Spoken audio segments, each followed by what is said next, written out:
एक छोटा सा गांव था। वहां पर एक आदमी पहाड़ पर पत्थर तोड़ने का काम करता था। उसको अपनी जिंदगी से कोई गिला शिकवा नहीं था। पूरा दिन वो काम करता, मेहनत करता। दिन के एंड में जो थोड़ा बहुत पैसा मिलता वो जा करके अपने परिवार के साथ में थोड़ा सा टाइम स्पेंड करता और चैन से सो जाता। तो एक दिन रोज की तरह वो अपना काम खत्म करके अपने घर की तरफ जा रहा था। तो रास्ते में चलते चलते उसके मन में एक ख्याल आया कि ये भी कोई जिंदगी है कि सुबह से शाम तक मैं पत्थर तोड़ने का काम करता हूँ और एंड में मेरे को थोड़े से पैसे मिलते हैं, जिसमें मुश्किल से मेरा और मेरे परिवार का गुजारा हो पाता।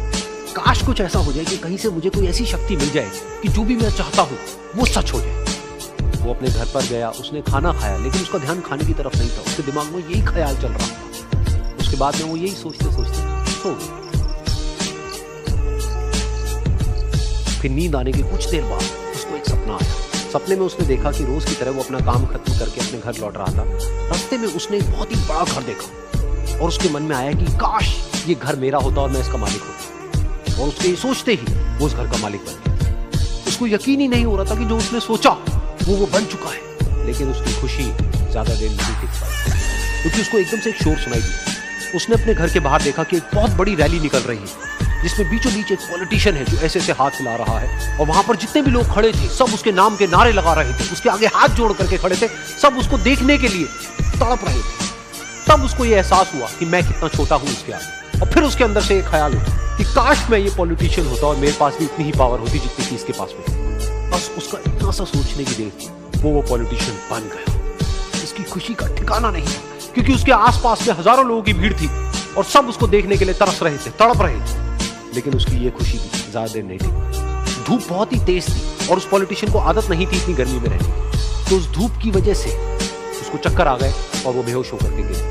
फिर उसको एहसास हुआ कि ये पॉलिटिशियन सबसे ताकतवर नहीं है, ये जो सूरज है ये सबसे ताकतवर है। और उसके मन में आया कि काश मैं ये सूरज बन तो मेरे आगे कोई नहीं टिक पाया। और उसका इतना सा सोचने की देर थी और वो सूरज बन गया। और वो खुशी से पागल हो गया, क्योंकि पूरी दुनिया को वो ही रोशन कर रहा था और पूरी दुनिया में ऐसा कोई नहीं था जो कि उसकी रोशनी को रोक सके। लेकिन उसकी ये खुशी भी ज्यादा देर तक नहीं थी, क्योंकि कुछ ही देर बाद आसमान में कुछ काले बादल आए जिन्होंने कि सूरज की रोशनी को रोक दिया। फिर उसको ये एहसास हुआ कि इस दुनिया में ऐसा भी कोई है जिसमें दम है उसकी रोशनी को रोकने का। और उसके मन में एक ख्याल उठा कि काश मैं वो बादल बन जाऊं। और वो बादल बन गया और आसमान में उड़ने लगा। उसको ऐसा लगा कि मैं आसमान में उड़ रहा हूं और अब मैं जहां चाहे वहां जा सकता। लेकिन कुछ देर बाद वहां पर एक बहुत तेज हवा का झोंका आया जो कि उन बादलों को उड़ा करके ले गया। अब फिर उसे ये समझ आया कि ये जो बादल है वो सूरज की रोशनी को तो रोक सकते हैं, लेकिन हवा को नहीं रोक सकते। ये हवा उनको बहा करके ले जाती।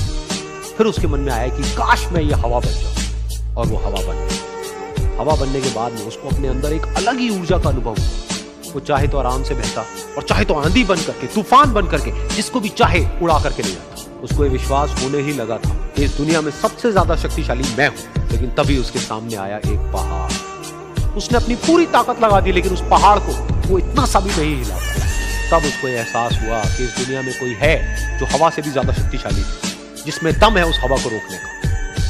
फिर उसके मन में आया कि काश मैं ये पहाड़ हूं। और वो पहाड़ बन गया।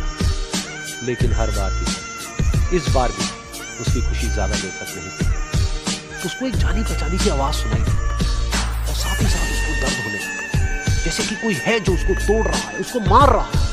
तो दर्द से वो चीखने लगा और उसके मन में आया कि काश मैं वो बन जाऊं क्योंकि इस पहाड़ को तोड़ने का दम रखता है। लेकिन इस बार उसकी ये ख्वाहिश पूरी नहीं। वो रोने लगा, चीखने लगा, चिल्लाने लगा। उसने अपनी पूरी जान लगा दी, लेकिन इस बार वो नहीं बन पाया। उसका दर्द बढ़ता ही चला जा रहा था और दर्द की वजह से एकदम से उसकी नींद खुली और सामने शीशा था। उसने शीशे में देखा और उसको समझ आया कि सपने में मैं वो क्यों नहीं बन पा रहा था जो मैं बनना चाहता था, क्योंकि असलियत में मैं वो ही हूं।